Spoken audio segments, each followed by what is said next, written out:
Hands behind your back, Granny. That sweet little church lady act won't save you now. Officer, please, I didn't take that bracelet. Then explain why it was in your pocket. Don't tell me Jesus put it there. Someone planted it. Please check the cameras. I don't check cameras for thieves in church clothes. You're hurting my arm. Good. Maybe pain will teach you respect. I only came to buy a birthday gift. With what money? Cleaning coins and pity? Harlan grabbed both of Evelyn's arms and wrenched them behind her back. Walk straight, or I'll make this whole mall watch me drag you. Then the crowd split, and two identical black men in decorated military uniforms stepped forward. One fixed his eyes on Harlan and said, "Remove your hands from our mother." Harlan didn't know the woman he was crushing had raised the two men who were about to turn his badge into evidence. Before continuing, comment where in the world you are watching from, and make sure to subscribe, because tomorrow's story is one you can't miss. The automatic doors of Peachtree Crossing Mall whooshed open as Evelyn Mama Evie Robertson stepped inside, clutching her worn leather purse against her chest. The morning sunlight streamed through the skylights above, casting everything in a bright, cheerful glow that made the marble floors shine like mirrors. She smoothed down her blue cardigan with nervous fingers and adjusted the collar of her floral dress, the good one she saved for church and special occasions. Today felt special. After 3 weeks of saving every spare dollar from her house-cleaning jobs, she finally had enough money to buy something beautiful for little Keisha. Tanya Reese's daughter would turn 6 next week, and Evelyn had promised her something sparkly. The child had been so excited when Evelyn mentioned it, clapping her tiny hands and bouncing on her toes. "Miss Evie, will it be real silver?" Keisha had asked with wide, hopeful eyes. "Real as real can be, baby girl," Evelyn had promised. Now, walking through the busy shopping complex, Evelyn felt the familiar tightness in her chest that came from being in places where everything cost more than she made in a month. Teenagers lounged near the fountain, their designer sneakers worth more than her grocery budget. Young mothers pushed strollers past store windows filled with things that sparkled and gleamed. Everyone looked so comfortable, so confident in their right to be here. Evelyn walked slower, her sensible shoes silent on the polished floor. She passed the food court where Tanya worked, serving pizza slices and fountain drinks to customers who barely looked at her.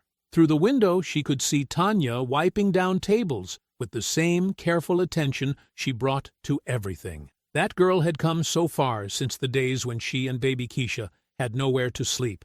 The jewelry store sat in the main corridor, its gold lettering spelling out Whitcomb Jewelers in elegant script. Through the glass windows, Evelyn could see gleaming display cases filled with diamonds, pearls, and precious metals that caught the light like trapped stars. Her mouth went dry, but she forced herself forward.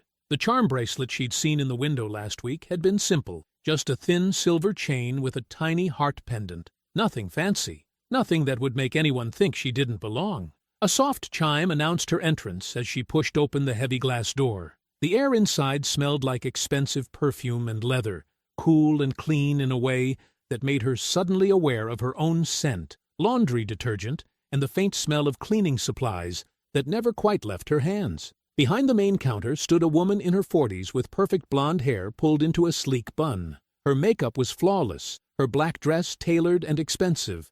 Diamond earrings caught the light as she turned her head, and her smile was bright and practiced as she spoke to a well-dressed couple examining tennis bracelets. "The clarity on these stones is exceptional," the woman was saying, her voice smooth and confident.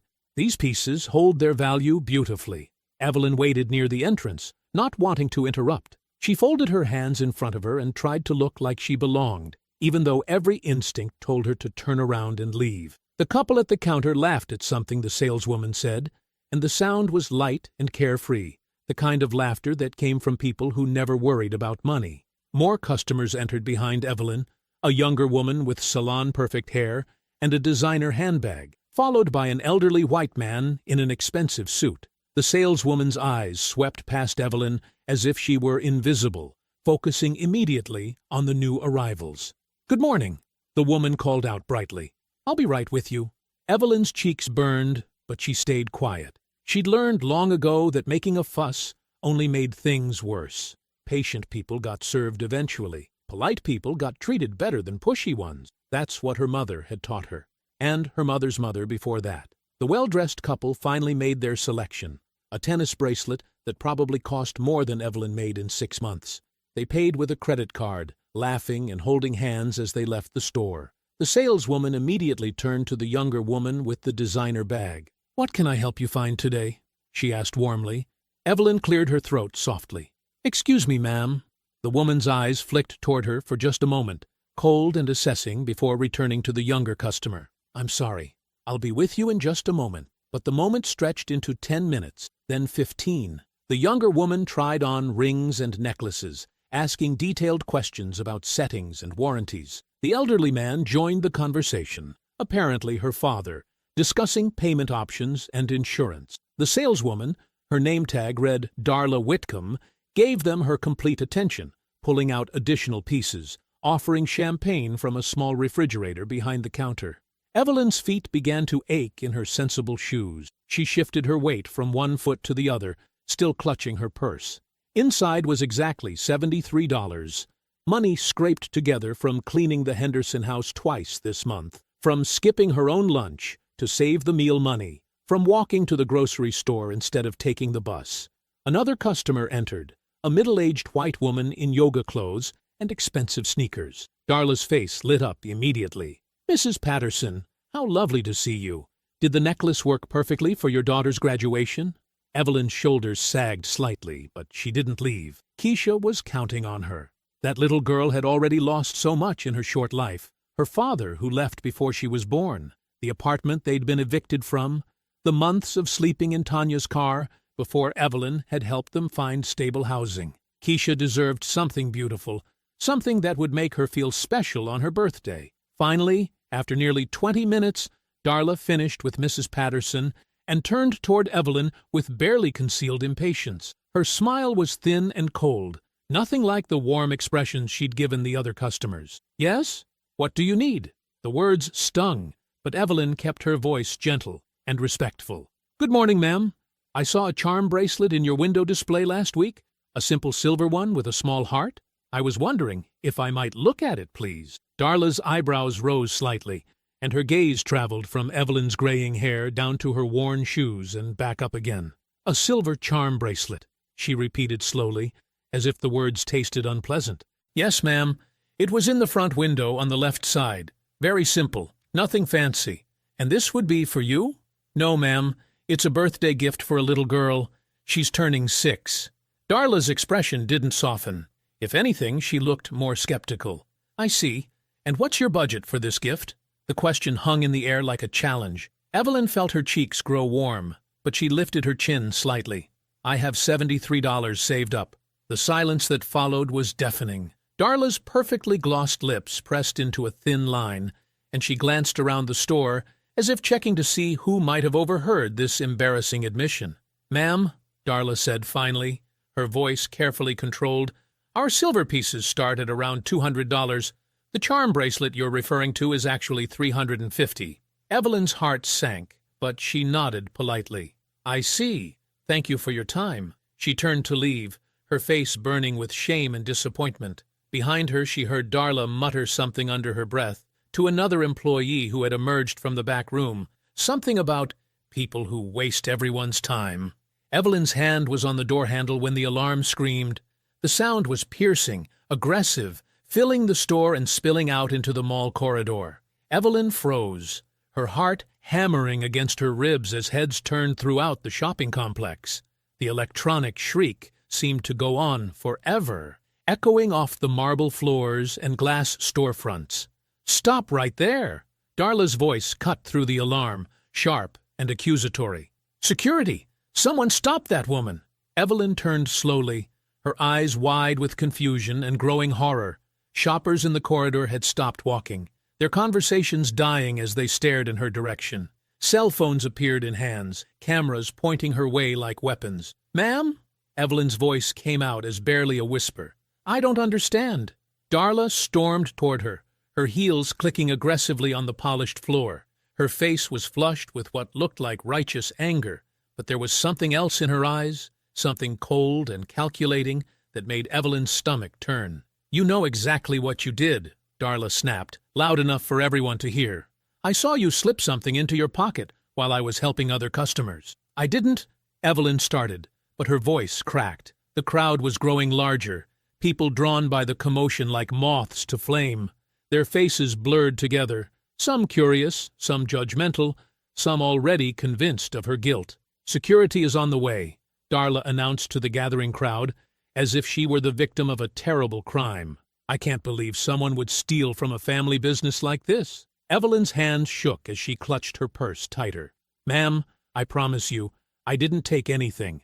I looked at nothing except what you showed me, and you didn't show me anything at all." But Darla wasn't listening. She was performing now, her voice carrying across the mall corridor. "This is exactly why small businesses are struggling. People think they can just walk in and help themselves to whatever they want." The heavy footsteps of mall security echoed through the corridor before Officer Brent Harlan appeared, his hand resting on his radio. He was a thick-set man in his late 30s, with close-cropped hair and small, suspicious eyes that immediately focused on Evelyn as if she were already guilty. "What's the situation here?"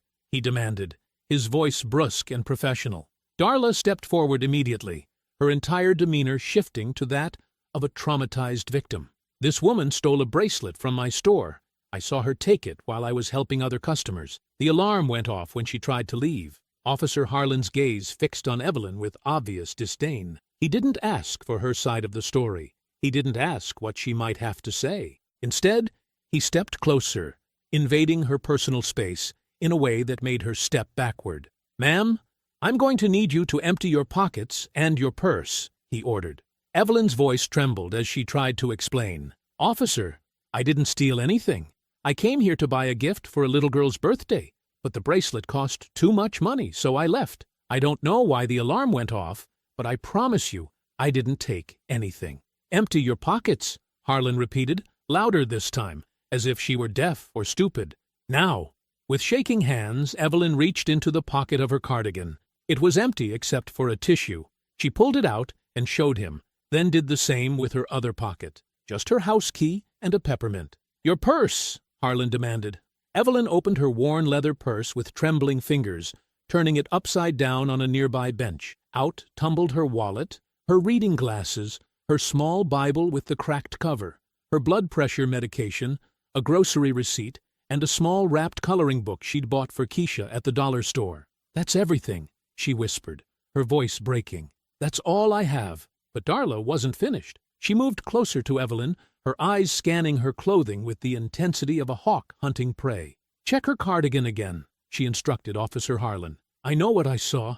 Harlan stepped forward and roughly patted down Evelyn's cardigan pockets again, his hands invasive and disrespectful. Evelyn stood perfectly still, tears beginning to gather in her eyes as the crowd watched her humiliation.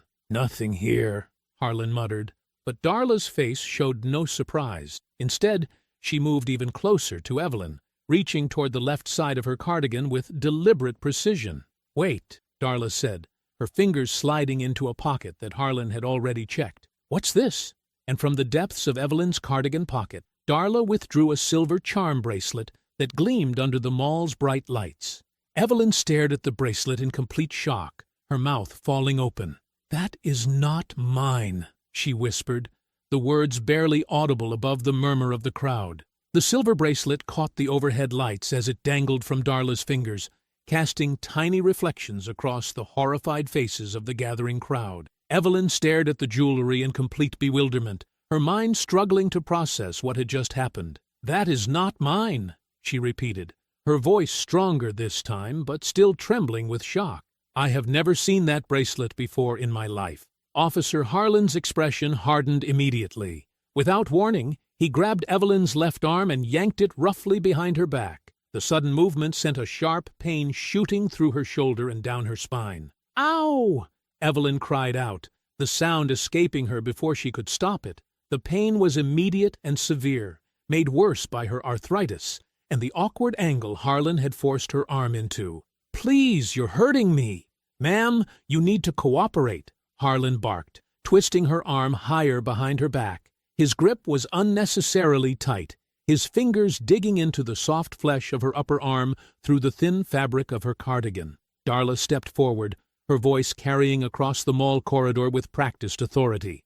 "Don't make this harder than it needs to be," she announced loudly, as if Evelyn were fighting back instead of simply crying out in pain. "Just admit what you did, and this will all be over." The crowd murmured, their phones held high like judges passing verdict. To them, it looked like Evelyn was resisting arrest, struggling against the officer who was simply trying to do his job. They couldn't see the tears of pain streaming down her cheeks, or the way her knees were beginning to buckle from the pressure on her arm. From across the mall corridor, near the bustling food court, Tanya Reese looked up from wiping down tables at the sound of commotion.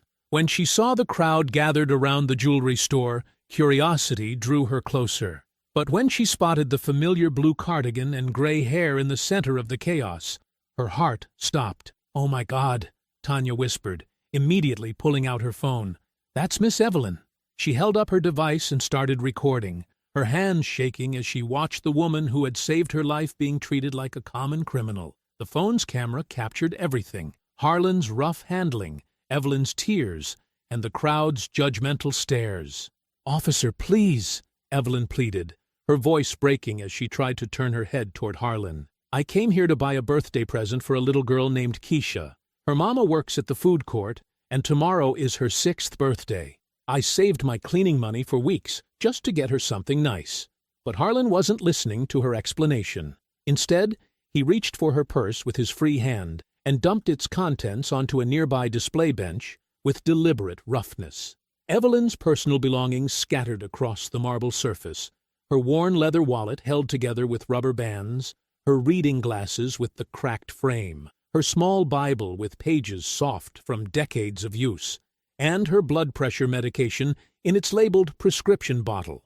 The grocery receipt from yesterday's shopping fluttered to the floor, a list of basic necessities purchased with careful budgeting. The wrapped coloring book for Keisha sat among the scattered items, its bright yellow paper decorated with balloons and birthday wishes that Evelyn had written in her careful handwriting. "That's everything I own," Evelyn said quietly, her voice filled with dignity despite her humiliation. "Search it all. Count every penny in my wallet. You won't find anything that doesn't belong to me." Darla surveyed the meager contents with obvious disdain, her lip curling slightly at the sight of Evelyn's humble possession. "The evidence speaks for itself," she declared, holding up the silver bracelet again. "This is a $350 piece from our premium collection. Grand theft." $350? Harlan's eyebrows rose as he processed the dollar amount. "That makes this a felony charge, ma'am. You're looking at serious jail time." Evelyn's face went pale at his words. Her blood pressure, already elevated from the stress and humiliation, spiked dangerously. The mall corridor began to swim before her eyes, the faces in the crowd blurring together into an indistinct mass of judgment and condemnation. "I didn't steal anything," she whispered, swaying slightly on her feet. "I don't even know how that bracelet got in my pocket. I was never alone near any jewelry." She watched me the whole time, but Harlan was already reaching for his handcuffs, the metal clicking ominously as he prepared to secure them around her wrists. The sound made Evelyn's knees weak, and she felt a wave of dizziness wash over her. "Please," she tried one more time, her voice barely audible above the crowd's murmurs. "I'm 72 years old.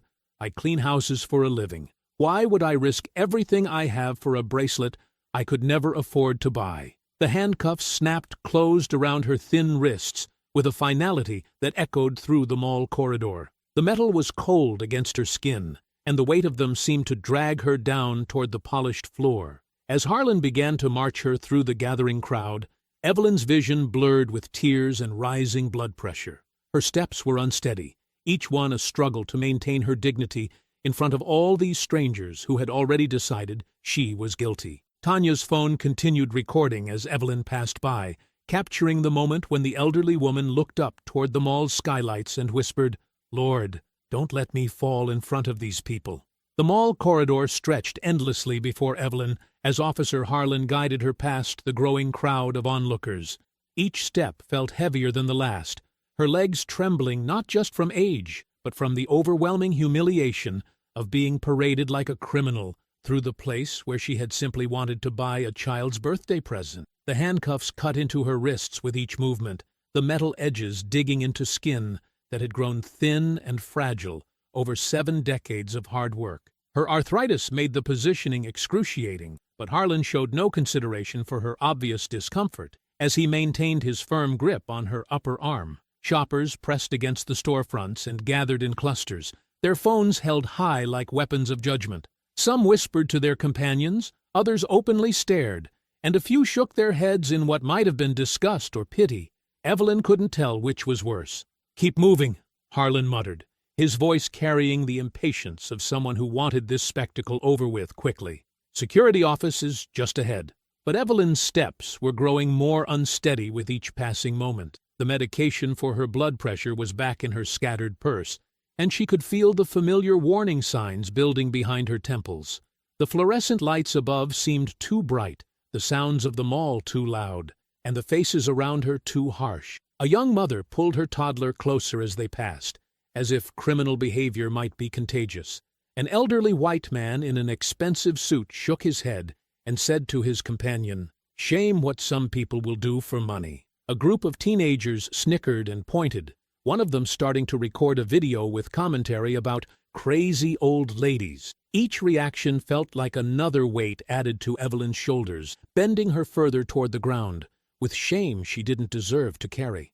This was not how she had raised Isaiah and Josiah to see her. This was not the legacy she wanted to leave behind after a lifetime of service, sacrifice, and quiet dignity. Just as the security office came into view and Evelyn's strength began to fail her completely, the crowd ahead began to shift and part like water around a stone. A ripple of awareness moved through the gathered shoppers, conversations stopping mid-sentence as heads turned toward the main entrance. 2 identical figures emerged from the parting crowd, and for a moment, Evelyn thought her overwhelmed mind was playing tricks on her. The men were tall and broad-shouldered, moving with the precise, commanding stride that could only belong to career military officers. Their dress uniforms were immaculate, dark blue with crisp creases and gleaming brass buttons that caught the mall's fluorescent lighting. But it was their faces that made Evelyn's breath catch in her throat. Even after all these years, even though they had grown from scrawny teenagers into powerful men, she would have recognized those features anywhere. The same dark eyes that had looked up at her from makeshift cribs 25 years ago. The same stubborn jawline that had emerged during their teenage arguments.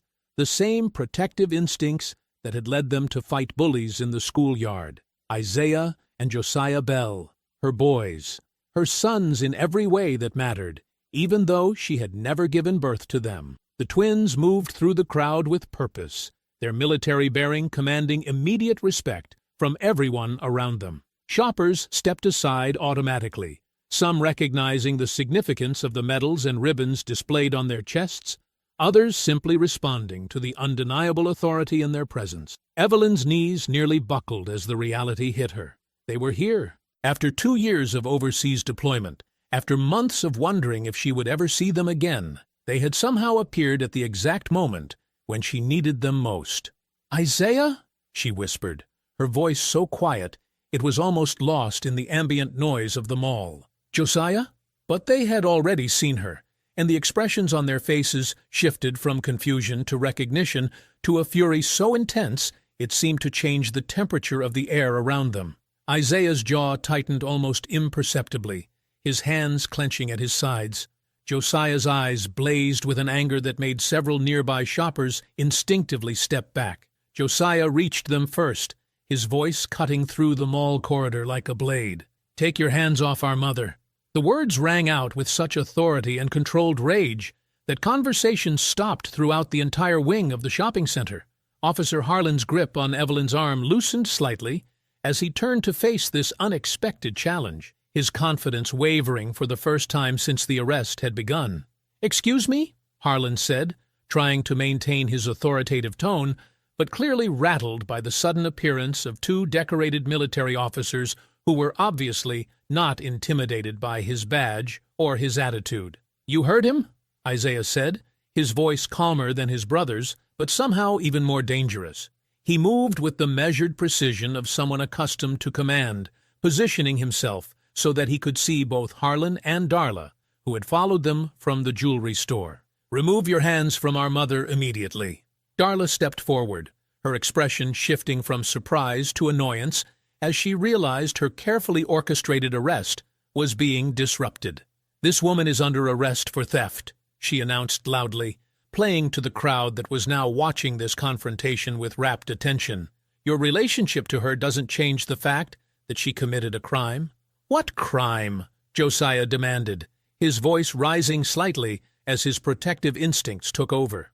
"What evidence do you have, beyond your word, against hers?" Harlan straightened, trying to reassert his authority in the face of these challenging questions. "She was caught with stolen merchandise in her possession," he said, gesturing toward the bracelet that Darla still held. "That's all the evidence I need." "Is it?" Isaiah asked, his tone deceptively conversational. "Because I'm familiar with arrest procedures, officer." He paused, looking pointedly at Harlan's name tag. "Officer Harlan, and I'm curious about several aspects of how this arrest has been conducted." The crowd pressed closer, sensing that this confrontation was about to become much more interesting than a simple shoplifting arrest. Phones continued to record, but now they were capturing a very different kind of drama, one where the accused had powerful advocates willing to stand up for her. Evelyn looked up at her sons through tears of overwhelming emotion, shame at being seen like this, relief that they were here, and a deep, abiding love that had sustained her through 25 years of single motherhood. They had grown into exactly the kind of men she had hoped they would become: strong, principled, and unwilling to let injustice go unchallenged. "Boys," she whispered, her voice breaking with emotion, "I didn't do anything wrong. I swear to you, I didn't steal anything." Isaiah's expression softened immediately as he heard the pain in her voice, but his focus remained laser-sharp on the situation at hand. "We know, Mama," he said gently, his use of the childhood name making several nearby shoppers exchange surprised glances. "We know you didn't do anything wrong." But Harlan was not prepared to back down, especially not in front of this crowd and these challenging questions about his procedures. His grip tightened on Evelyn's arm again, making her wince with pain. "Look," he said, his voice taking on a harder edge. "I don't care if you're military, circus performers, or the governor's sons. This woman is under arrest, and these cuffs stay on until we get to the security office and sort this out properly." Josiah took a step forward, his hands clenched into fists at his sides, but Isaiah placed a restraining hand on his brother's arm before the situation could escalate further. "Mama," Isaiah said, his voice steady and reassuring despite the chaos around them, "we're here now." The mall security office smelled like stale coffee and industrial carpet cleaner. Fluorescent lights hummed overhead, casting harsh shadows across the cramped space, filled with outdated monitoring equipment and metal filing cabinets. Evelyn sat in an uncomfortable plastic chair, her hands still cuffed behind her back, despite Isaiah's repeated requests for their removal. Officer Harlan positioned himself near the door like a guard, his arms crossed and his expression stubborn. Darla Whitcomb stood beside the security desk, her perfectly manicured fingers drumming against the metal surface as she watched the proceedings with barely concealed irritation. Isaiah paced the small room with controlled precision, his military bearing evident in every measured step. Josiah stood protectively beside Evelyn's chair, his jaw clenched so tightly that the muscles in his neck stood out like cords. "Let me explain this again," Isaiah said, his voice calm but carrying an undercurrent of steel that made everyone in the room pay attention. "My brother and I were already here at Peachtree Crossing Mall for the annual Georgia Veterans Charity Foundation ceremony being held in the Community Center Wing." He paused, fixing Harlan with a steady stare that had intimidated enemy combatants in 3 different theaters of operation. "Our mother called my brother's cell phone this morning because she was nervous about shopping for a gift and wanted advice about what an 8-year-old girl might like." Evelyn's eyes filled with tears as she remembered that conversation. She had been so worried about spending the money she had saved, so concerned about choosing something appropriate for Tanya's little girl. The phone call to Josiah had been her way of calming her nerves, hearing a familiar voice before venturing into the expensive jewelry store that made her feel so out of place.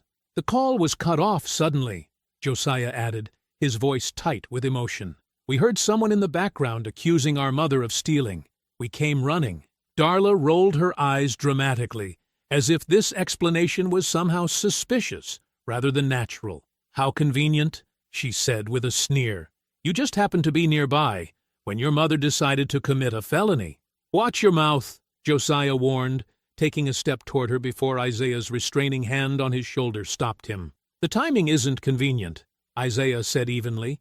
"It's fortunate, for our mother and for the truth." He turned to face the mall security supervisor, a nervous, middle-aged man named Rodriguez, who had been trying to stay invisible since the twins arrived. "I want to see the security footage from your boutique, Ms. Whitcomb, and from the hallway cameras outside your store." Darla's expression shifted almost imperceptibly, a micro-expression that Isaiah caught immediately. Years of military intelligence training had taught him to read faces, to spot the tiny tells that revealed when someone was lying or hiding something important. "I'm afraid that's not possible," she said, her voice taking on a tone of practiced regret that sounded rehearsed.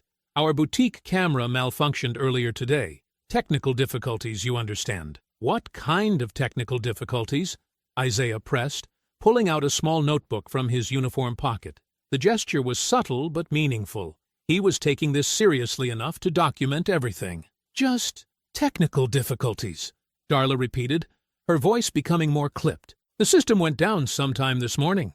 Rodriguez cleared his throat nervously. "The hallway camera outside Whitcomb Jewelers also experienced some issues today," he admitted, not meeting Isaiah's eyes. "Lost feed for about 11 minutes during the time in question." The twins exchanged a look that spoke volumes. Isaiah's eyebrows rose slightly, his tell for when something was obviously wrong. Josiah's hands clenched into fists, his response to obvious lies. 11 minutes exactly?" Isaiah asked, his tone deceptively casual. "That's a very specific malfunction window." "These things happen," Harlan interjected, clearly wanting to move the conversation along.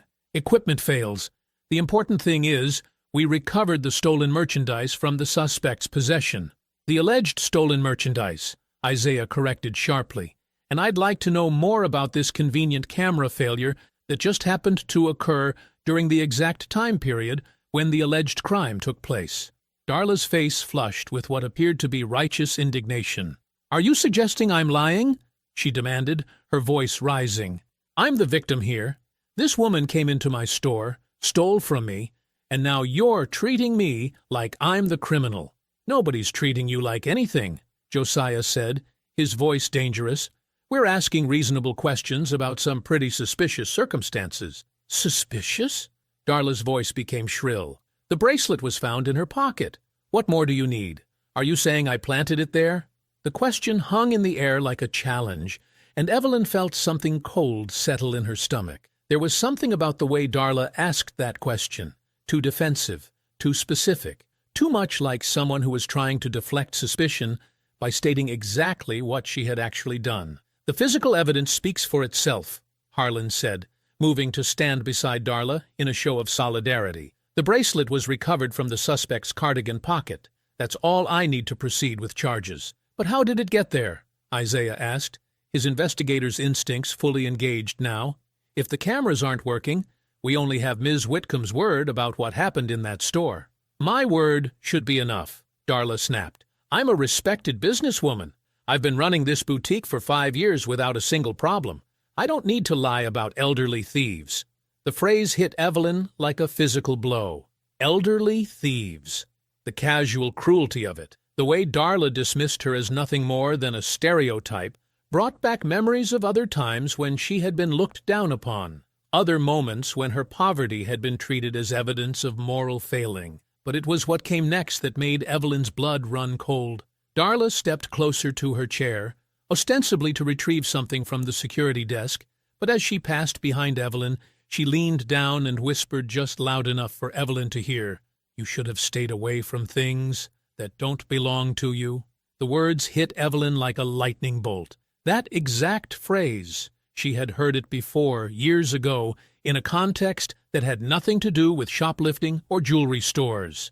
It had been spoken by a woman from Child Services, a cold, professional voice on the other end of a phone line, telling Evelyn that she had no right to keep Isaiah and Josiah, that poor black women like her shouldn't try to claim children who belonged somewhere better. Evelyn's hands began to tremble behind her back. This wasn't random. This wasn't a simple case of mistaken identity or unfortunate circumstances. Somehow, impossibly, this woman knew about the twins' past, knew about the legal battle Evelyn had fought 25 years ago to keep her boys. The room seemed to spin around her as the implications hit home. This was personal. This was targeted. And somehow, Darla Whitcomb was connected to the people who had once tried to take her sons away from her. "Baby," Evelyn whispered, her voice so quiet that Isaiah had to lean down to hear her. Her eyes were wide with fear and recognition, and when she spoke, her words came out in a rush of terrified realization. "This woman knows something about when you were little." The police cruiser sat in the loading dock behind Peachtree Crossing Mall, like a metal vulture waiting to carry away its prey. Officer Harlan had insisted on moving Evelyn through the service corridors to avoid the growing crowd of shoppers who had heard about the arrest. Some had come to gawk. Others had come because they recognized the name Mama Evie from Tanya's rapidly spreading social media posts. Isaiah stood beside the police car, his military bearing rigid with barely contained fury. He had already made 3 phone calls, one to a military legal liaison, one to a civil rights attorney he knew from veterans advocacy work, and one to the base commander to inform him that 2 decorated Marine officers might need emergency leave to deal with a family crisis. Josiah paced back and forth like a caged tiger, his dress uniform still pristine, but his composure fraying at the edges. Every few seconds, he would stop and stare at the mall's back entrance, waiting for his mother to emerge. "The attorney will meet us at the station," Isaiah said quietly. "Maria Santos. She handles civil rights cases and police misconduct. If this goes to trial, she'll fight." "If this goes to trial?" Josiah's voice cracked with disbelief. "Isaiah, they planted evidence on our mother. This should never see the inside of a courtroom." "I know that. You know that. But proving it." The service door opened with a metallic clang, cutting off Isaiah's words. But it wasn't Evelyn who emerged. Instead, a tall, silver-haired man in an expensive navy suit stepped into the loading dock area, his movements smooth and confident. Everything about him screamed power and influence, from his Italian leather shoes to the gold watch glinting on his wrist. Councilman Pierce Whitcomb had arrived. The twins had never seen him before, but they recognized the type immediately. He was the kind of man who appeared at military ceremonies to shake hands and take photos, the kind who spoke about supporting the troops while cutting veterans' benefits behind closed doors, power wrapped in patriotic rhetoric and campaign smiles. Pierce walked directly to Officer Harlan, who straightened up like a soldier snapping to attention. The conversation was brief and conducted in low tones, but the twins caught fragments carried by the afternoon breeze. "Need to be thorough. Community is watching. Upgrade the charges." Isaiah's jaw tightened. Upgrade the charges? For what? Finding planted evidence in an elderly woman's pocket? Darla appeared next, hurrying across the loading dock to join the whispered conference. She looked different now, less polished, more frantic. Her perfect hair was slightly mussed, and there were red marks on her neck that hadn't been there before. The conversation lasted exactly 4 minutes. Isaiah timed it on his military watch, a habit ingrained by years of intelligence work where timing could mean the difference between life and death. When it ended, Pierce shook Harlan's hand, like they were sealing a business deal. Then Darla walked back toward the service entrance, but she made a detour that brought her close to where the twins stood waiting. "Officers," she said, her voice carrying a tremor that sounded suspiciously like poorly acted distress. "I need to make an additional statement about the incident." Harlan pulled out his notebook with obvious eagerness. "What kind of additional statement?" "When your mother stole that bracelet," Darla said, speaking loudly enough for the twins to hear every word, "she didn't just take it quietly. When I confronted her, she became violent. She shoved me against the jewelry display case and scratched my neck when I tried to stop her."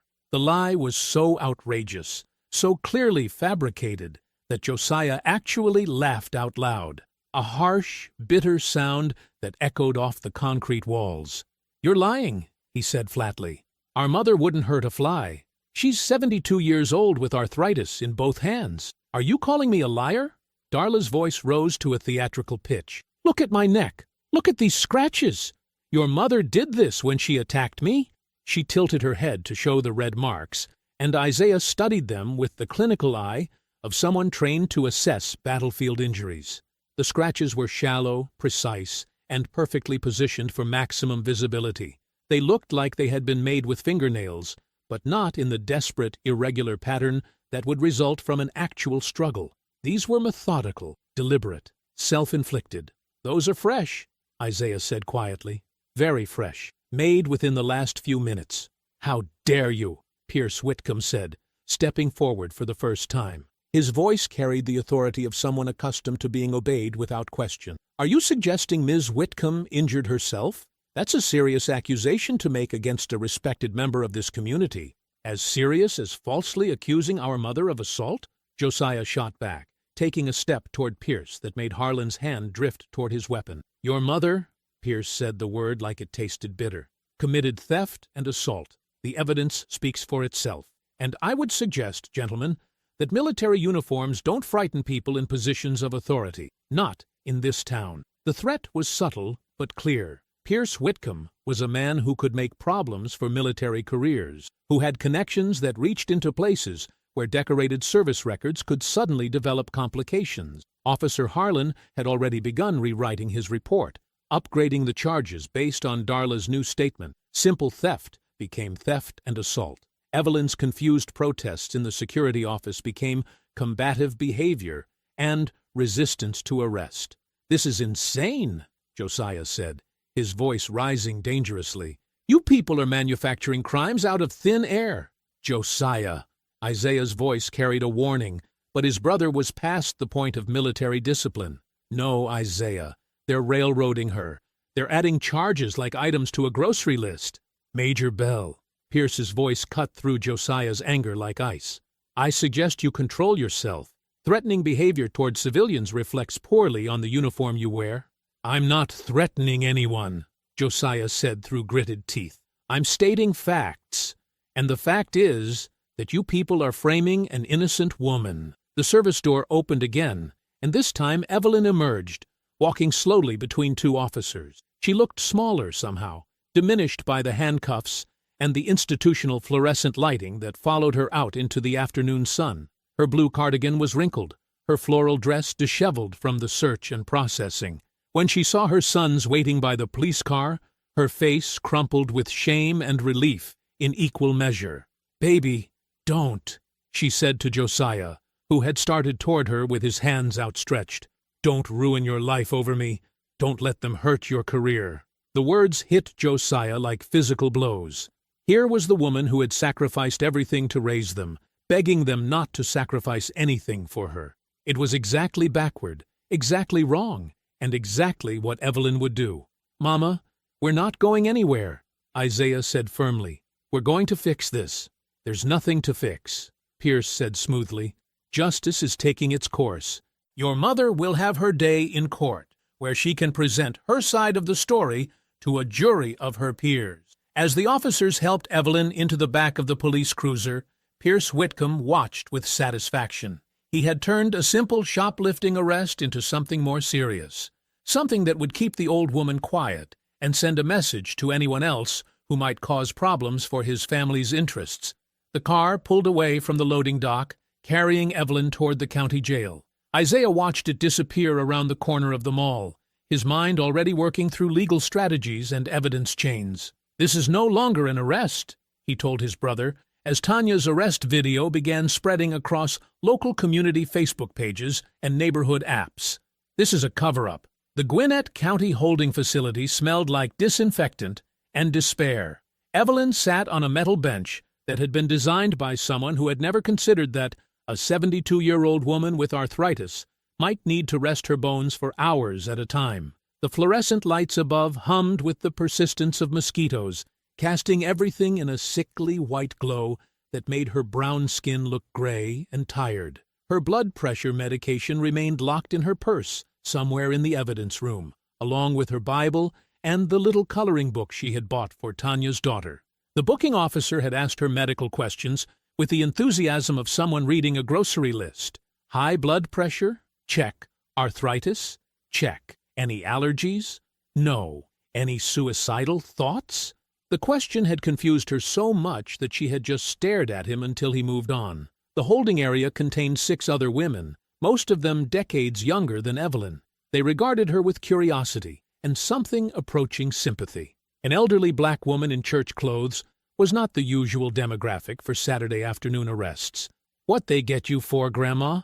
asked a thin woman with track marks on her arms and kindness in her eyes. "They say I stole a bracelet," Evelyn said quietly, her voice hoarse from hours of explaining her innocence to people who did not care to listen. "Did you?" "No, baby. I never stole nothing in my life." The woman nodded, as if this made perfect sense. In a place like this, innocence and guilt were luxuries that only lawyers and judges could afford to debate. What mattered was surviving until someone posted bail or a public defender showed up with a plea deal. Evelyn closed her eyes and tried to pray, but the words felt heavy and distant. "Lord," she thought, "I don't understand this test. I tried to live right. I tried to raise those boys right. Why am I here?" Outside, Isaiah and Josiah paced the parking lot like caged wolves, while attorney Celeste Monroe made phone calls with the rapid-fire efficiency of someone who had fought too many battles like this one. She was sharp-featured and sharp-dressed, with silver-streaked hair pulled back in a way that suggested she had no patience for nonsense from judges, prosecutors, or lying police officers. "The magistrate won't see her until morning," Celeste said, ending another call with barely controlled frustration. "They're claiming the weekend docket is full, but I suspect someone made a phone call suggesting they take their time." "Can't we post bail tonight?" Isaiah asked. "Not until she's formally charged and appears before the magistrate. And Harlan's report is problematic." She flipped through the pages with obvious disgust. "He's claiming she resisted arrest, made threatening statements, and had to be physically subdued for officer safety. This language is designed to make her look dangerous, which will influence how the magistrate sets bail. She's a 72-year-old woman with arthritis," Josiah said, his voice tight with rage. "What threatening statements could she possibly make?" "According to Officer Harlan," she said, and I quote, "You people don't know who you're messing with. My sons will make you pay for this." Celeste looked up from the report. "Did she say anything like that?"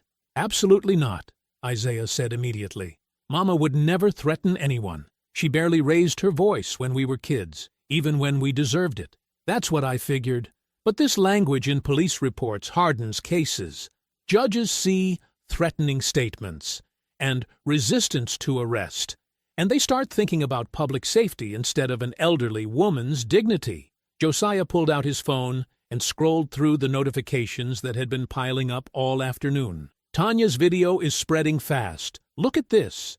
He showed them his screen, where the shaky phone footage of Evelyn's arrest had already gathered hundreds of comments and shares across multiple local Facebook pages and neighborhood apps.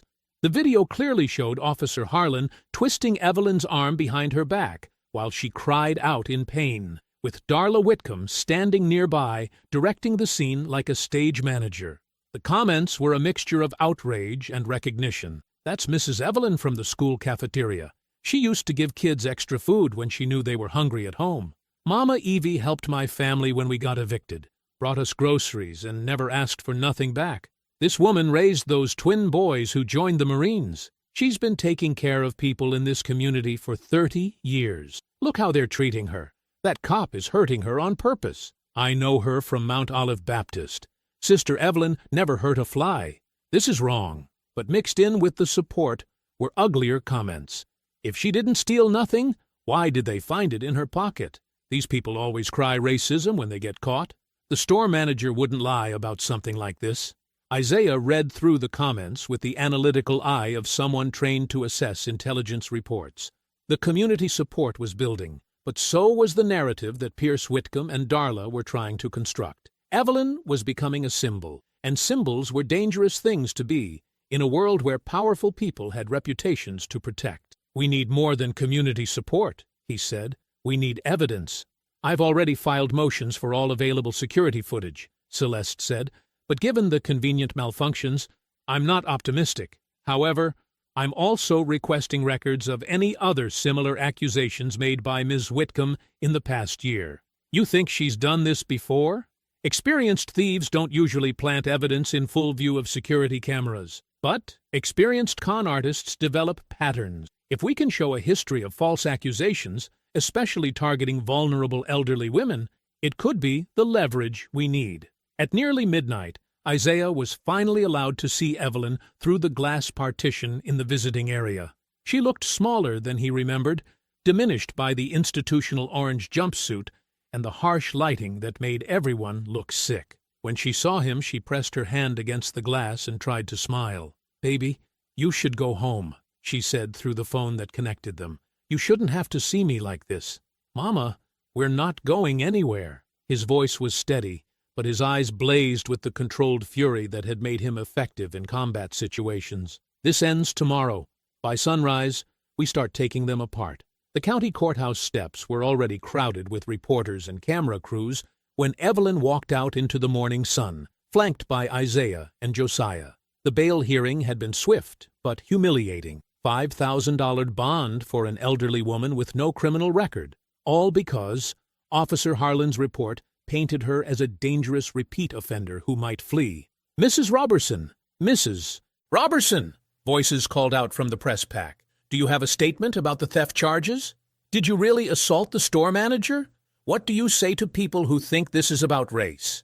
Evelyn kept her eyes down, gripping Isaiah's arm tightly. The orange jumpsuit had been replaced by her own clothes, the same blue cardigan and floral dress she'd worn to the mall yesterday, now wrinkled from spending the night folded on a holding cell bench. She looked fragile in the harsh camera lights, overwhelmed by the attention that had transformed her from a private person into a public spectacle overnight. "No questions," Isaiah said firmly, his military bearing cutting through the chaos like a blade. "My mother needs rest." But before they could reach their car, another cluster of reporters suddenly shifted their attention to the courthouse entrance. Pierce Whitcomb emerged, perfectly groomed in a navy suit and red tie, looking every inch the confident politician. He paused at the top of the steps, surveying the cameras with the practiced eye of someone who understood exactly how to control a narrative. "Ladies and gentlemen," Pierce began, his voice carrying easily across the courthouse plaza, "I want to address the situation at Peachtree Crossing Mall yesterday, because I believe it's important that the community understand what's really happening here." The twins stopped walking. Evelyn tugged at Isaiah's arm, wanting to escape, but both men had gone still with the focused attention of soldiers, recognizing an enemy making a tactical move. "Local businesses are under siege," Pierce continued, his tone measured but grave. "In the past 6 months, we've seen a disturbing pattern of organized theft, targeting our shopping centers, with particular focus on jewelry stores and boutiques. These thieves are not desperate people stealing food. They are coordinated criminals who specifically target high-value merchandise and then claim discrimination when they're caught." A reporter called out, "Are you saying Mrs. Robertson is part of an organized crime ring?" "I'm saying that what happened yesterday was not an isolated incident," Pierce replied smoothly. "Store security cameras have been disabled or tampered with during multiple theft attempts.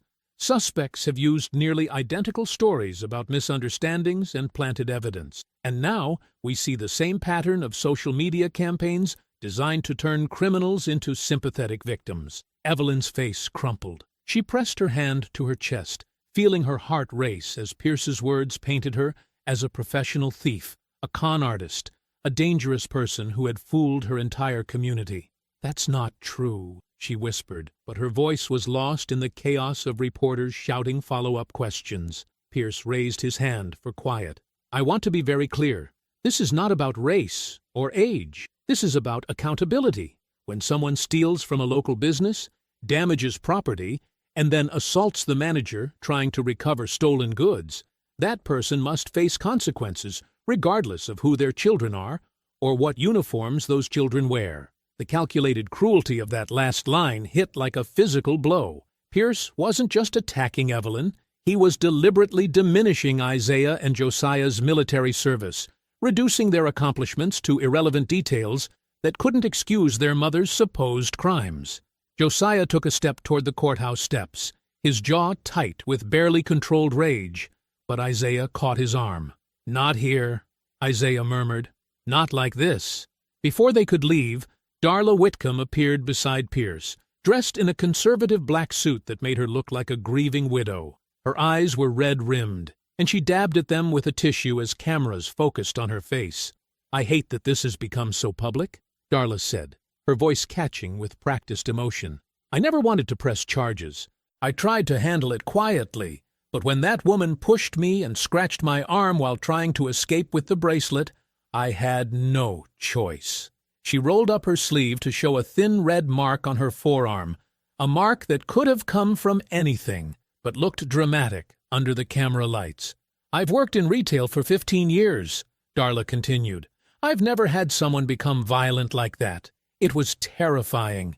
And now my family is getting death threats because people think I'm lying about what happened." The lie was so smooth, so believable, that several reporters nodded sympathetically. Darla had transformed herself from aggressor to victim, from the person who planted evidence to the innocent businesswoman traumatized by a violent criminal. "My heart goes out to those young men," she added, glancing toward the twins with perfectly calculated pity. "They're clearly good people who served our country, but they weren't there yesterday. They didn't see what I saw, and it's heartbreaking that their mother's choices are now affecting their reputations." The press conference was a masterpiece of manipulation. Pierce and Darla had taken every element that made Evelyn sympathetic, her age, her son's service, the community support, and flipped them into reasons why her guilt was more tragic, not less likely. 30 minutes later, they sat in Tanya Reese's small apartment 3 blocks from the courthouse, the blinds drawn against the reporters who had followed them. Tanya had taken the day off from her food court job to help, and her 6-year-old daughter was staying with neighbors to keep the apartment quiet. Celeste Monroe spread papers across Tanya's kitchen table, while Evelyn sat in the corner chair, looking defeated. The recorded press conference played on Tanya's laptop, and each replay seemed to drain more fight from Evelyn's shoulders. "Turn it off," Evelyn said quietly. "Please." "We need to study their strategy," Celeste replied, but she closed the laptop. "They're trying to control the narrative before we can present evidence." "What evidence?" Evelyn asked bitterly. "The cameras were broken. They found the bracelet in my pocket. That man just told the whole world I'm a career criminal who attacks people." "Mama, you know that's not true," Josiah said, kneeling beside her chair. "Knowing and proving are different things, baby." Evelyn's voice was flat, exhausted. "Maybe I should just take whatever plea they offer, plead guilty to something small, and make this whole thing disappear." "Absolutely not," Isaiah said firmly. "I'm 72 years old. I've been poor my whole life. Poor people learn when to lower their eyes and move on. Fighting back just makes things worse." "You didn't teach us that," Josiah said, his voice intense. "You taught us to stand up. You taught us that right is right, no matter who says different. I taught you that because I wanted you to have a life better than mine. But this is my life. This is what happens to people like me." Tanya, who had been quiet throughout the conversation, suddenly spoke up from the kitchen where she was making coffee. "Mrs. Evelyn, you remember when I was sleeping in my car with baby girl? Remember how you brought us food every day and never made me feel ashamed?" Evelyn looked up. "That was different." "No, ma'am, it wasn't. You told me that sometimes the world tries to convince good people they deserve bad treatment. You said the most important thing was not to believe those lies." Tanya came over and sat on the couch arm. "You saved my family. You didn't lower your eyes then." Isaiah stood and began pacing the small living room. "This case has to grow bigger, Mama, because if Darla planted that bracelet on you, she's probably done it to other people who couldn't fight back." Celeste looked up from her papers. "Isaiah's right. The security camera malfunctions, the smooth operation, Pierce Whitcomb's immediate involvement. This feels like a system, not a single incident." Her phone rang, interrupting the conversation. She answered quickly, listened for several minutes, then hung up with a grim smile. "That was my investigator. The court records I requested came through." She shuffled through a stack of documents. "In the past 14 months, Darla Whitcomb has filed theft accusations against 3 other women at her boutique. All black, all over 65. All cases resulted in plea bargains or fines because the defendants couldn't afford extended legal battles. The room went silent. Evelyn's hands trembled as the implications sank in. The security cameras malfunctioned during all 3 incidents, Celeste continued, and Pierce Whitcomb made donations to the Police Benevolent Fund within days of each case being resolved. Tanya whispered, "She's been hunting old ladies." Isaiah stopped pacing. What were their names? Celeste Monroe's law office occupied the 2nd floor of a narrow brick building downtown, wedged between a bail bondsman and a check-cashing store. The waiting room held 4 mismatched chairs and a coffee table stacked with legal aid pamphlets. Her actual office wasn't much larger, but the walls were lined with law books and framed certificates that spoke of decades fighting for people who couldn't afford better representation. Isaiah, Josiah, and Evelyn sat across from Celeste's desk while she spread the court documents like puzzle pieces across the scratched wooden surface. The afternoon sun slanted through the single window, casting shadows over the papers that detailed 3 separate cases against elderly black women at Whitcomb Jewelers. Dorothy Washington, age 68, Celeste read from the first file, accused of stealing a gold chain last February. Security cameras malfunctioned during the incident. Officer Harlan responded. Dorothy couldn't afford an attorney, accepted a plea deal, and paid $800 in restitution plus court costs. She moved to the second file. Bernice Collins, 71 years old, accused of concealing a pair of earrings in her coat sleeve. Same story. Broken cameras, Officer Harlan, immediate pressure to settle. Bernice worked part-time at the Kroger deli to supplement her Social Security. After the arrest, Kroger fired her for having theft charges on her record. Evelyn's face grew paler with each name. She gripped the arms of her chair, her knuckles showing white against her dark skin. The third victim is Ruth Hendricks, age 65, Celeste continued, accused of switching price tags on a bracelet. Ruth insisted she was innocent, but the stress of fighting the case gave her a heart attack. She accepted the plea deal from her hospital bed rather than face trial. Isaiah leaned forward, studying the dates. All within 14 months, all the same pattern. And look at this, Celeste pointed to a notation in each file. Pierce Whitcomb made campaign donations to the Police Benevolent Association within a week of each case being resolved. Not huge amounts, $500 to $1,000 each time. Just enough to look like civic support, not bribery. Josiah's hands clenched into fists on his knees. They've been hunting grandmothers for sport. It's worse than that, Celeste said grimly. They targeted women who fit a specific profile. Elderly, black, modest income, shopping alone. Women who would be too embarrassed to fight back, too poor to hire lawyers, too isolated to generate public support. Evelyn finally spoke, her voice barely above a whisper. But why me? I barely had enough money for a child's bracelet. What did they gain? Practice, Isaiah said, the military strategist in him analyzing the enemy's tactics. Each case taught them how to refine the system, how to pick victims, how to plant evidence, how to pressure quick settlements. Dorothy Washington shopped at that boutique for years, Celeste added, checking her notes. She told the public defender that Darla knew her by name, knew she was a regular customer. That's what made the accusation so devastating. Someone she trusted turned on her. Evelyn closed her eyes. Ruth Hendricks goes to my church. She had that heart attack right after her arrest. We all thought it was just her age and stress from her husband's death. We never knew. She never told anyone about the charges, Celeste confirmed. The shame kept her quiet, just like they planned. Josiah stood up abruptly, his chair scraping against the floor. I'm done listening to this.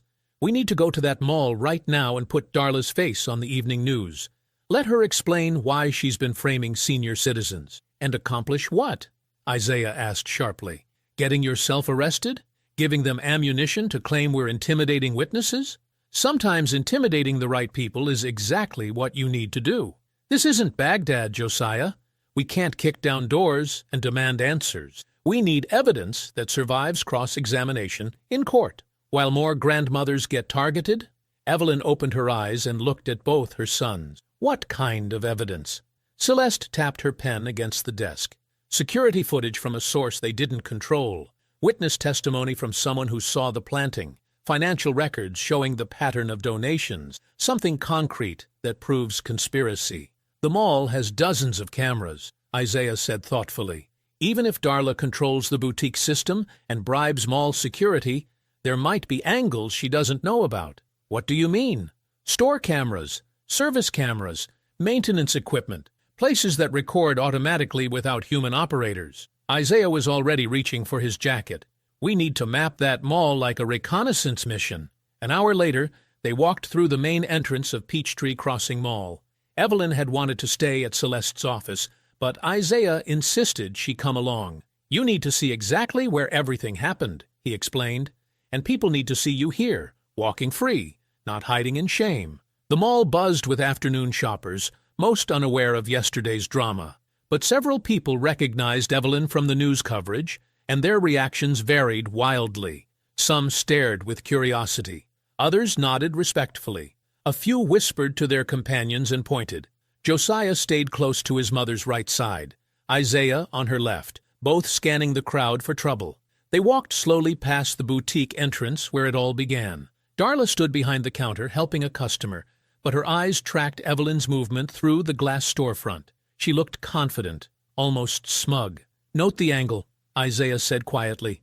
She can see the hallway, the bench where Harlan dumped your purse, the exact spot where she pulled the bracelet from your pocket. They continued toward the food court, mapping sight lines and camera positions. The mall's security cameras were obvious, black domes mounted every 50 feet along the ceiling. But Isaiah noted smaller devices, the promotional cameras at the children's play area, the loss prevention systems in individual stores, the maintenance monitoring equipment near service corridors. There, he pointed to a narrow hallway beside the food court. Service entrance? Every mall has maintenance cameras to monitor after-hours access. They approached the hallway cautiously. A woman in gray coveralls was mopping near the service door, her cart blocking most of the corridor. She was middle-aged, Latina, with careful eyes that missed nothing. As they got closer, the woman glanced up and immediately recognized Evelyn. Her expression shifted from neutral to sympathetic, then to something that looked like fear. Josiah stepped forward, his voice gentle. "Excuse me, ma'am.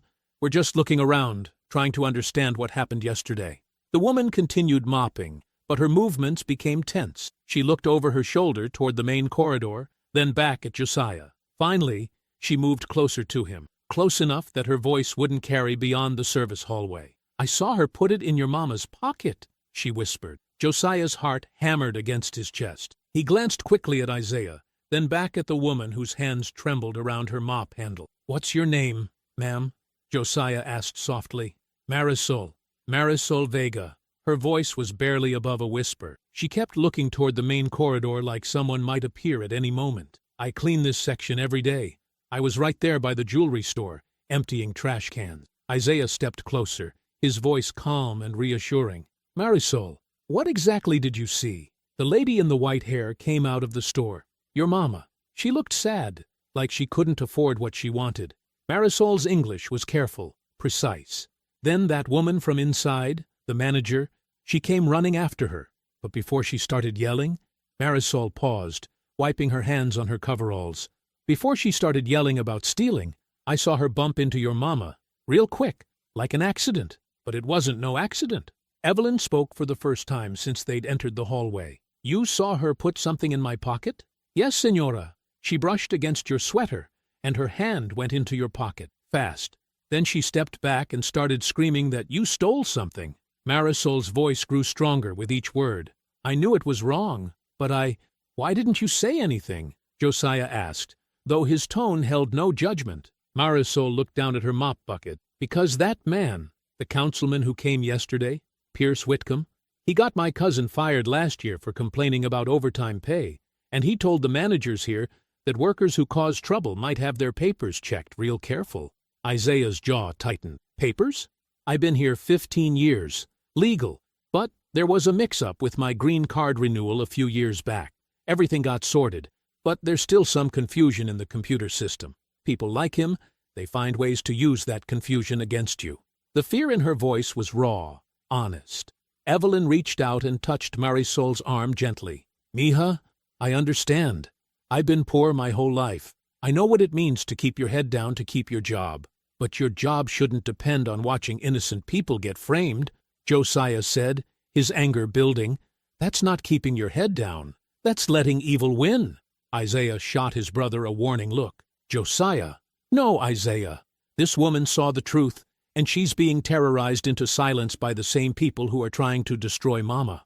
Marisol's eyes filled with tears. You think I don't know that? You think I wanted to watch them hurt your mama? But I got 3 kids. My husband drives a delivery truck. We can't survive if I lose this job. We can protect you, Isaiah said firmly. Our attorney can file papers to prevent retaliation. We can document the threats. You can't protect me from people who control the contracts for half the businesses in this city, Marisol interrupted.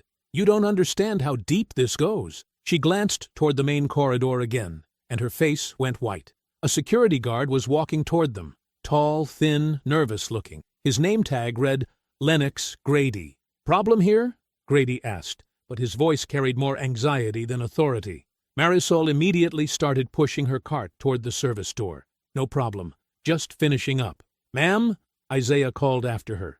Please, we need your statement. But Marisol was already at the door, fumbling with her keys. She looked back once, her expression torn between guilt and terror.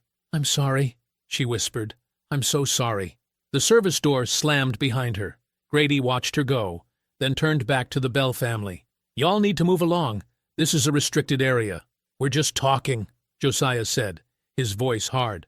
Well, talk somewhere else. Mall policy. Isaiah put a hand on Josiah's arm. Let's go.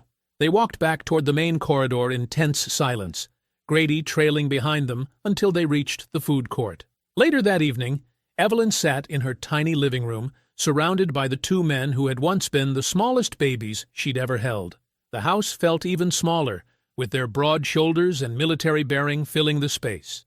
The walls were covered with photographs spanning 25 years. Isaiah and Josiah in mismatched school uniforms from the thrift store, graduation pictures in borrowed caps and gowns, their military academy photos, backs straight and faces proud, recent pictures from their deployments, both in desert camouflage, medals gleaming. Each photo represented a sacrifice Evelyn had made, extra shifts to buy school supplies, skipped meals to pay for their field trips, secondhand everything so they could have something. Isaiah sat on the worn couch beside her, studying a photo of himself and Josiah at their high school graduation. They were flanking Evelyn, all 3 beaming despite the cheap camera and faded colors. Mama, Isaiah said quietly, that woman today, Marisol, she's the key to everything. If we can get her testimony. Baby, you heard what she said. These people got power over her whole life. Josiah paced across the small room, his frustration filling every corner. So we just let them win? We let them keep targeting grandmothers because one witness is scared? I'm not saying that. Then what are you saying? Evelyn stood up slowly, her joints protesting after the stress of the last 2 days. She walked to the mantel and picked up a photo of the twins in their dress blues from Isaiah's promotion ceremony. I'm saying I raised soldiers, not shields.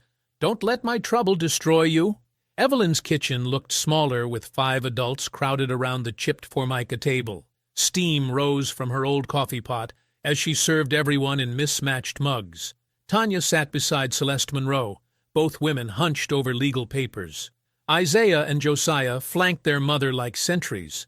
The morning light streaming through faded curtains made Evelyn's exhaustion visible. Dark circles shadowed her eyes. Her hands trembled slightly as she poured coffee. We need something concrete, Celeste said, reviewing her notes. Marisol's testimony would be powerful, but without her cooperation. What about other cameras? Tanya asked suddenly. I mean, that mall's got security everywhere. All the crucial angles went dark, Isaiah replied grimly. 11 minutes of convenient blackout. Tanya frowned, stirring sugar into her coffee. Wait, what about the kiddie train? Everyone looked at her. The little train ride near the jewelry store. My daughter loves it. They got this tiny camera on the front that records promotional stuff. You know, happy families riding around, stuff they put on their website. Josiah straightened. You think it was running during Mama's arrest? It runs every day from 10 to 6. Takes a loop right past Whitcomb Jewelers. Celeste leaned forward. That camera wouldn't be connected to the mall's security system. Probably runs on its own memory card, Isaiah added, hope creeping into his voice. Within an hour, they were back at Peachtree Crossing Mall. The children's train sat parked near the central fountain, its bright red engine decorated with cartoon animals. A weathered white man in his late 60s was checking the tracks. "You Walter Briggs?" Josiah asked, approaching with Isaiah. The man looked up, taking in their military bearing. "That's right. You boys veterans?" "Marines. Major Isaiah Bell, Major Josiah Bell." Walter's face lit up. "Well, I'll be damned. Welcome home, Marines." He stood, extending a calloused hand. "Army myself, 3 tours in Vietnam." "Mr. Briggs, we need your help with something," Isaiah said. "Our mother was falsely arrested here 2 days ago, right in front of your train route." Walter's expression hardened. "I heard about that. Elderly black lady, right? Whole thing looked fishy to me. Did your promotional camera capture anything?" Walter glanced around, then motioned them closer. "Follow me to the storage shed." Behind the mall, Walter led them to a small maintenance building. Inside, he pulled out an old laptop and a handful of memory cards. "I save all the footage for the promotional videos," he said, inserting a card. "Let's see. 2 days ago, around what time?" 11:30 in the morning, Josiah said. Walter scrolled through files, then stopped. "Here we go." The small screen showed the train's forward view as it rounded the curve past Whitcomb Jewelers.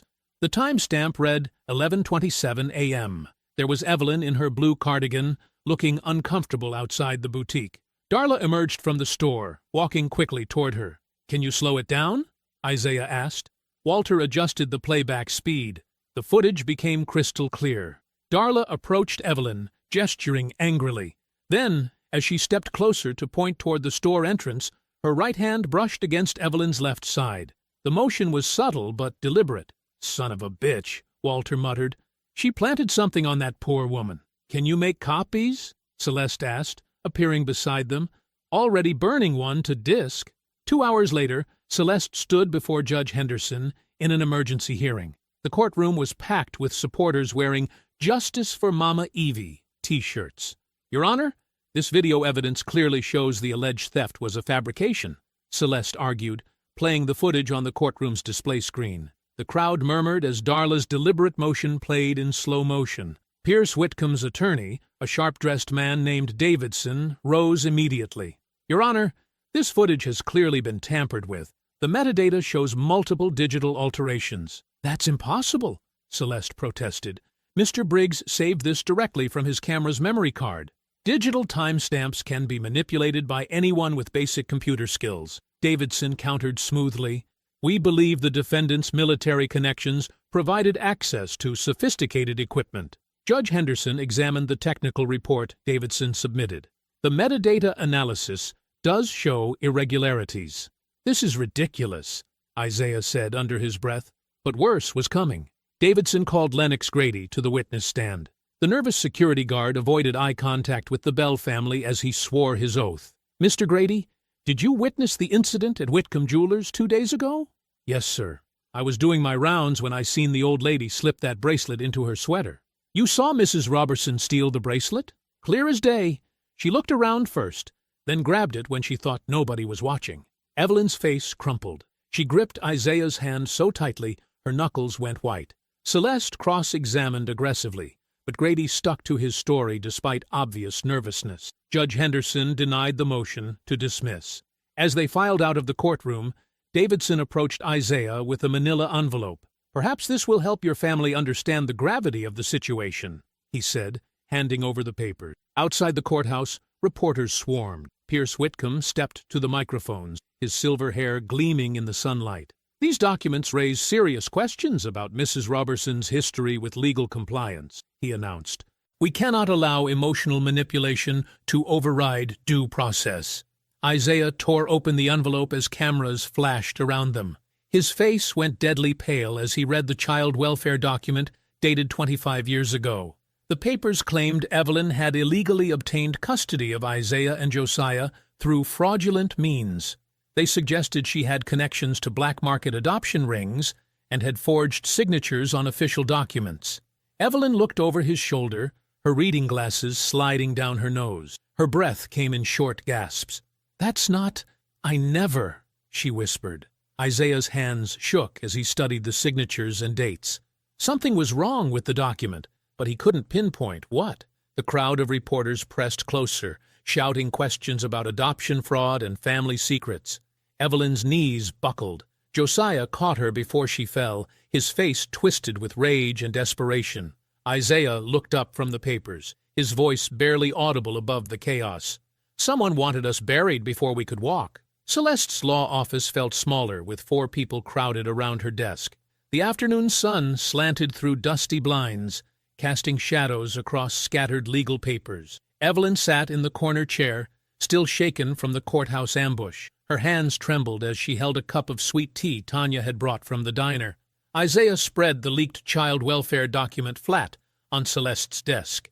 His finger traced each line with military precision. The twins had changed from their dress uniforms into civilian clothes, but their posture remained rigid with controlled fury. "Look at this signature," Isaiah said, pointing to the bottom of the page. "Sarah Matthewson, Child Welfare Supervisor." Celeste pulled out her laptop and began typing. Her fingers flew across the keys as she accessed state records. "Sarah Matthewson died in March 1998, she announced after several minutes. "But this document is dated September 1998. Josiah leaned forward. "She signed it 6 months after she died? Impossible." Isaiah's voice was deadly quiet. "This whole thing is fake." Evelyn looked up from her tea, confusion clouding her eyes. "But they had official papers when they came to take you boys. The woman from the county said I wasn't fit." "What woman?" Celeste asked gently. "She never gave her real name. Just said she worked for Child Services. Had a badge and everything." Evelyn's voice grew stronger as the memory sharpened. "She kept saying the boys belonged somewhere better, somewhere proper."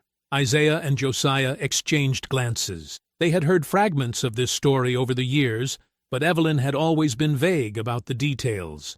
"Mama, what exactly did she look like?" Josiah asked.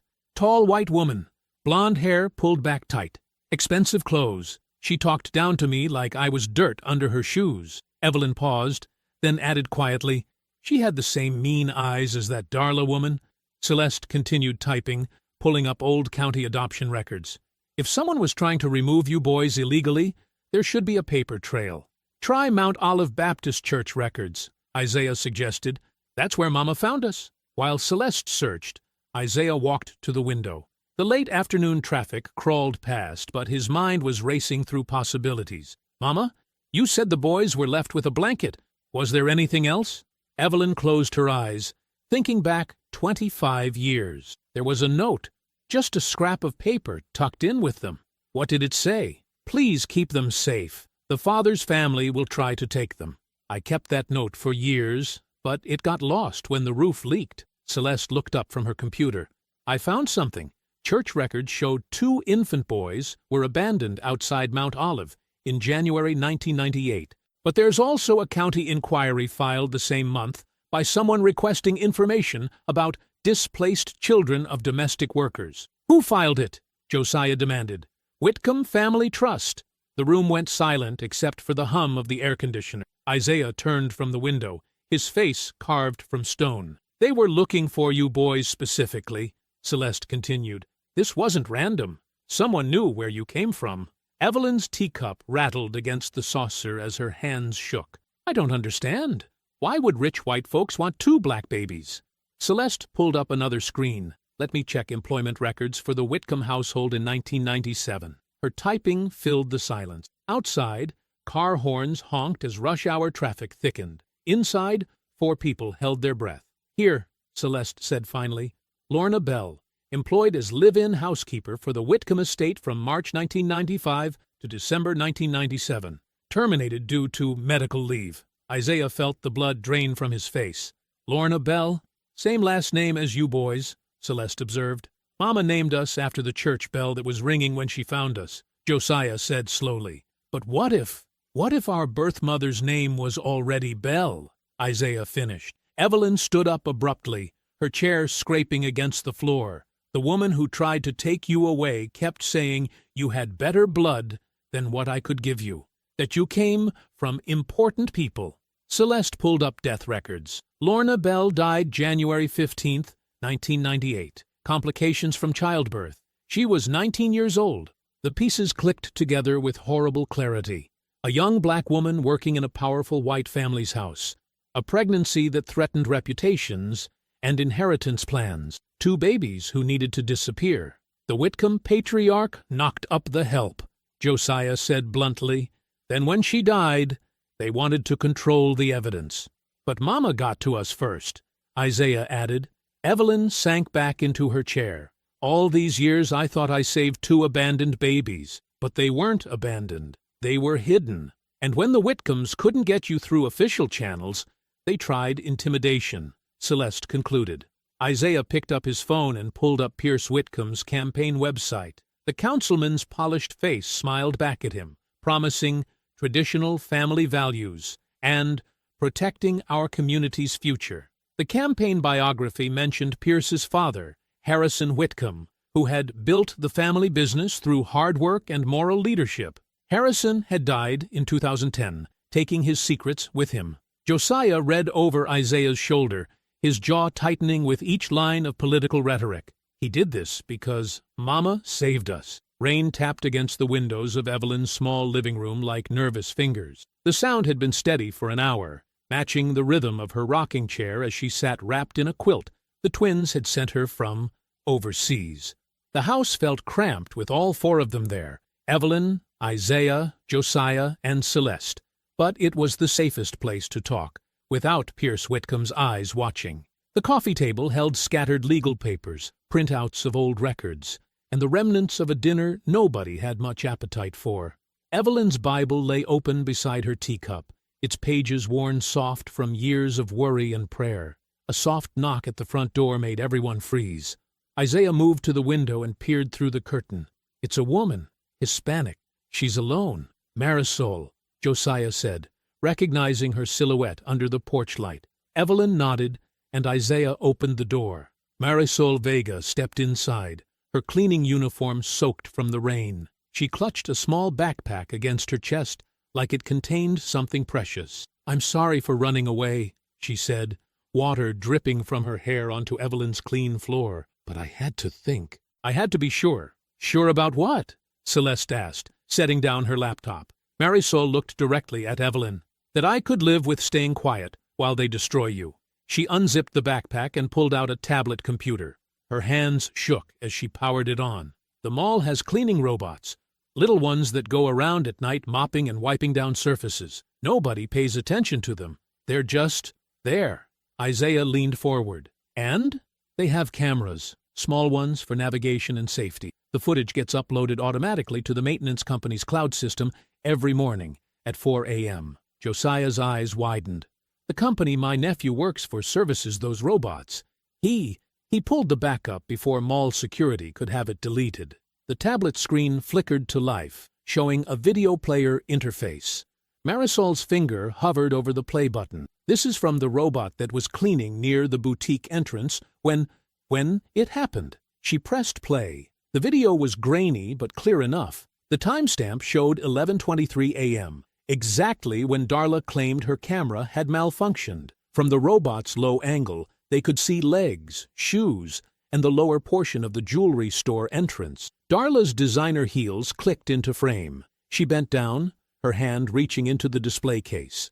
She palmed something small and glittering, then stepped back outside the store. She's stealing from her own inventory, Celeste whispered. The video continued. Evelyn's sensible flats appeared, moving slowly toward the boutique.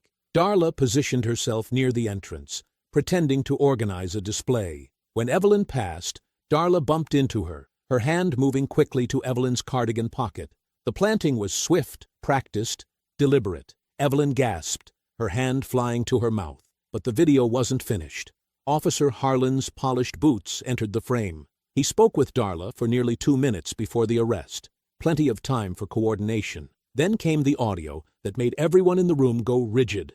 Darla's voice, captured by the robot's sensitive microphones. The old woman won't fight. They never do. These people know their place. The sound was crystal clear, cold, calculating, racist. Evelyn stopped rocking. The quilt slipped from her shoulders. On the screen, Lennox Grady appeared, speaking with someone off camera. A hand extended into frame, Pierce Whitcomb's manicured fingers, passing Lennox a white envelope. "That's tomorrow's security bonus," Pierce's voice said clearly, "for handling this professionally." Lennox nodded and pocketed the envelope. The video ended. The room fell into stunned silence except for the rain drumming harder against the windows. Evelyn's teacup rattled as she set it down with trembling hands. Marisol spoke softly. "My nephew says this footage is legally obtained through the maintenance contract. It can't be thrown out or called tampered evidence." Celeste was already typing on her laptop, her fingers flying across the keys. "This changes everything. Conspiracy, bribery, false reporting, civil rights violations." Isaiah stared at the black tablet screen. How many other women heard those words before they were arrested? "These people know their place," Josiah repeated, his voice like broken glass. Evelyn had not spoken since the video ended. She sat perfectly still, her weathered hands folded in her lap. The shame that had weighed her down for 3 days was transforming into something harder, sharper. She thought about every time she had lowered her eyes, every time she had stayed quiet to keep peace, every time she had taught the boys to be careful, to survive, to not make waves. The old woman won't fight. Evelyn stood from her chair, her back straight despite her 72 years. Her voice was steady when she finally spoke. "Then tomorrow, this old woman fights."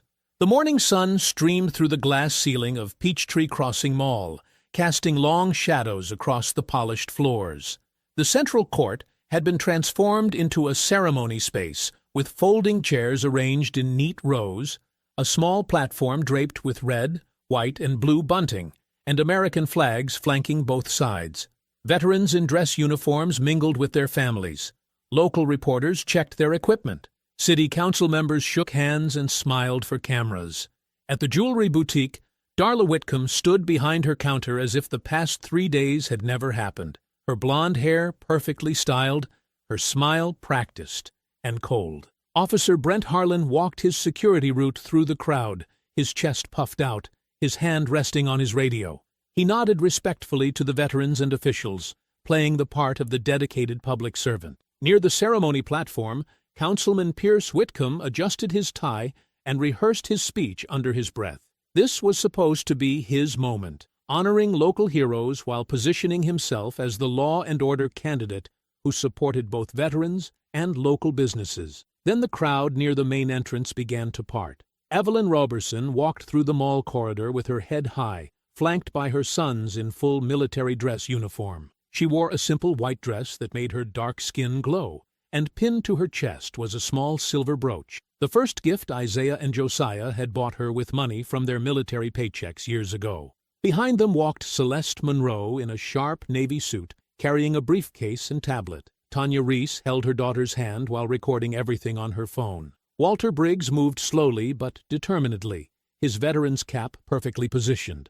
Marisol Vega stayed close to the group, her fear visible but her resolve stronger. The crowd recognized Evelyn immediately.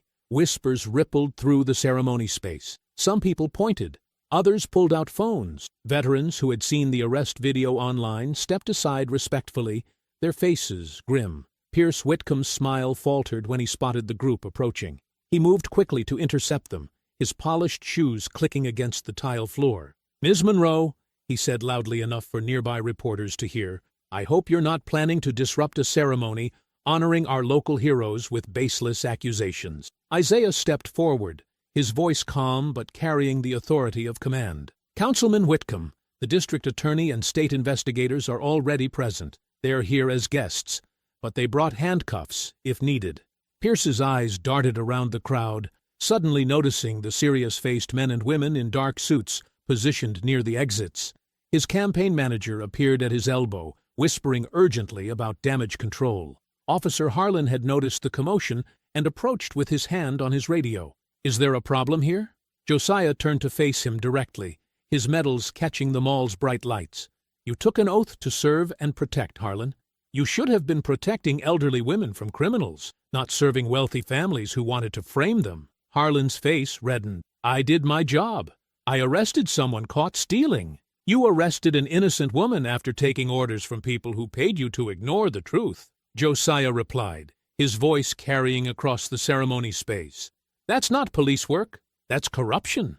The crowd was listening now, the ceremony forgotten as drama unfolded in real time. Reporters pushed closer with cameras and microphones.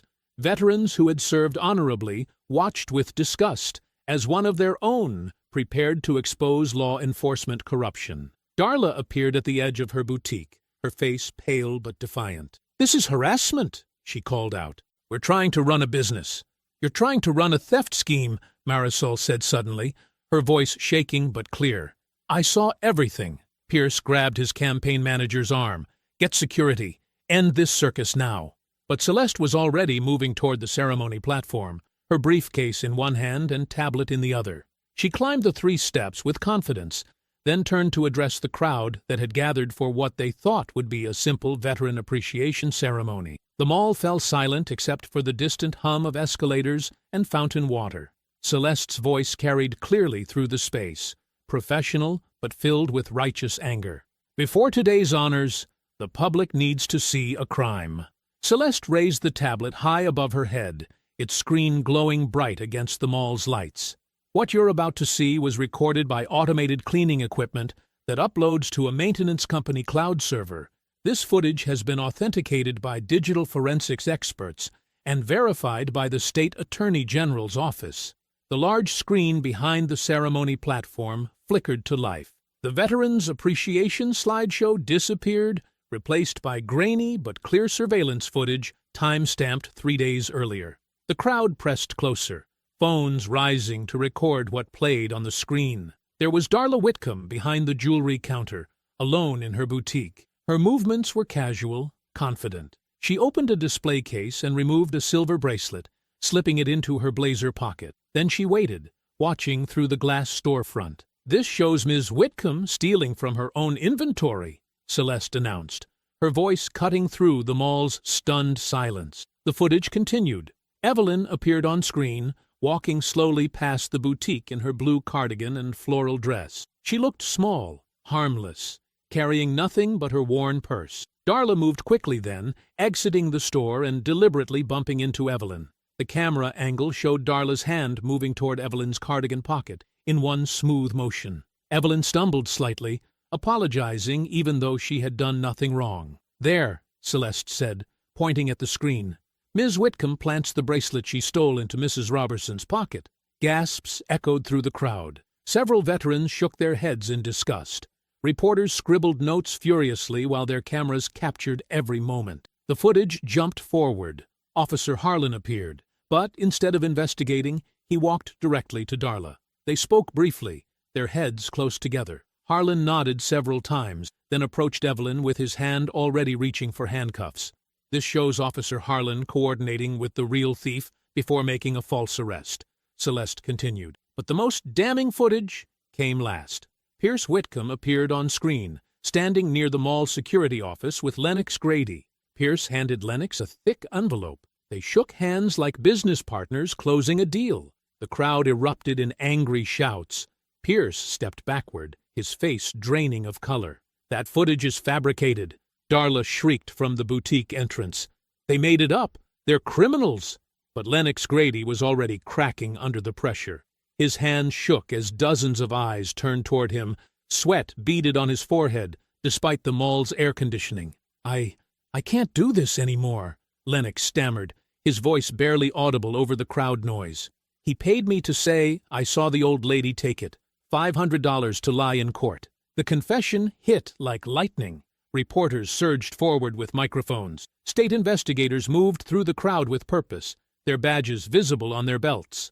"Mr. Grady," one investigator called out, "we need you to repeat that statement officially." Lennox's knees buckled. "Pierce Whitcomb gave me money to lie about what I saw. The old woman never stole nothing. It was all planned." Officer Harlan tried to fade into the crowd, but Josiah's voice stopped him cold. "Where are you going, Harlan? Don't you want to see how this ends?" 2 state investigators flanked Harlan before he could respond. One of them held out her hand. "Badge and weapon, officer. You're under arrest for filing false reports, conspiracy, and participating in wrongful imprisonment." Harlan's face went red with humiliation as his badge was stripped away in front of the crowd. The same crowd that had watched him brutalize Evelyn now saw him led away in shame. Darla made her move then, backing toward the boutique entrance. She probably thought she could escape through the service corridors behind the jewelry store, but mall security had been positioned at every exit. 2 officers intercepted her before she reached the boutique door. "Darla Whitcomb," the lead investigator announced, "you're under arrest for theft, filing false police reports, conspiracy to commit fraud, and elder abuse." The handcuffs clicked around Darla's wrists in the exact spot where she had watched Evelyn being cuffed 3 days earlier. The same shoppers who had stared at Evelyn with judgment now watched Darla's arrest with satisfaction. Pierce's campaign staff scattered like roaches when lights come on. His manager threw campaign buttons onto the floor and disappeared into the crowd. Reporters surrounded Pierce, shouting questions about forged documents, family corruption, and his connection to the twins' hidden history. Evelyn stood perfectly still, watching it all unfold. Her eyes were dry now. Her back was straight. When Darla passed by in handcuffs, their eyes met for one brief moment. Evelyn's voice was quiet, but clear enough for everyone nearby to hear. "Now everybody can see."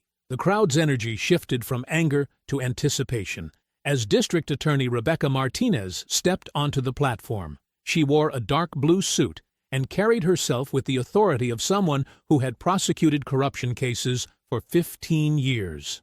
"Ladies and gentlemen," Martinez began, her voice carrying across the mall without amplification, "based on the evidence presented here today, all charges against Mrs. Evelyn Robertson are immediately dropped." The crowd erupted in cheers. Tanya hugged Marisol so hard they both nearly fell over. Walter Briggs wiped tears from his eyes with his veteran's cap. Martinez raised her hand for quiet. "Furthermore, the state of Georgia will launch full investigations into Peachtree Crossing Mall's security practices, the conduct of Officer Brent Harlan, and the activities of Councilman Pierce Whitcomb." Pierce tried to push through the crowd toward the exit, but reporters blocked his path. Camera flashes exploded around his face as he covered his eyes with his hands. "We will also reopen every case involving similar accusations at this shopping complex," Martinez continued. "Justice delayed is not justice denied." The ceremony coordinator, a nervous woman with a clipboard, approached the podium. District Attorney Martinez, we're supposed to honor Major Isaiah Bell and Major Josiah Bell for their military service." Martinez nodded and gestured toward the twins. Major Bell, please come forward." Isaiah and Josiah walked to the platform together, their dress uniforms crisp under the mall lights. Their medals caught the overhead fluorescence as they moved, but instead of stopping at the podium, they turned toward Evelyn. "Mama!" Isaiah called out, extending his hand. "Come up here." Evelyn shook her head, suddenly shy again. "Baby, this is for you boys, not for me." "No, ma'am," Josiah said firmly. "This is exactly for you." The twins walked back and gently guided Evelyn onto the platform. She moved slowly, still overwhelmed by everything that had happened. When she reached the microphone, Isaiah stepped up beside her. "Every medal on this uniform," Isaiah said, his voice carrying the same command presence he used with Marines. "Every commendation, every achievement, every moment of pride in my military career began with one decision 25 years ago." He looked directly at Evelyn. A poor black woman found 2 abandoned babies and chose love over fear. Josiah joined his brother at the microphone. His voice was rougher than Isaiah's, full of emotion he no longer tried to hide. "The world looked at our mama and called her poor," Josiah said. "They saw her little house, her second-hand clothes, her minimum-wage jobs. They thought she had nothing to give." He paused, letting his words sink in. "But we know different. We call her our inheritance." The crowd went completely silent. Even the reporters stopped scribbling notes. "She worked 3 jobs to pay for Isaiah's surgery when we were 8, Josiah continued. "She walked 2 miles to the grocery store because she spent bus money on our school supplies. She gave us her dinner plate when there wasn't enough food." Isaiah stepped forward. "She taught us that honor isn't something you wear on your chest. It's something you carry in your heart." The applause started slowly with Walter Briggs clapping his weathered hands. Then Tanya joined in, tears streaming down her face.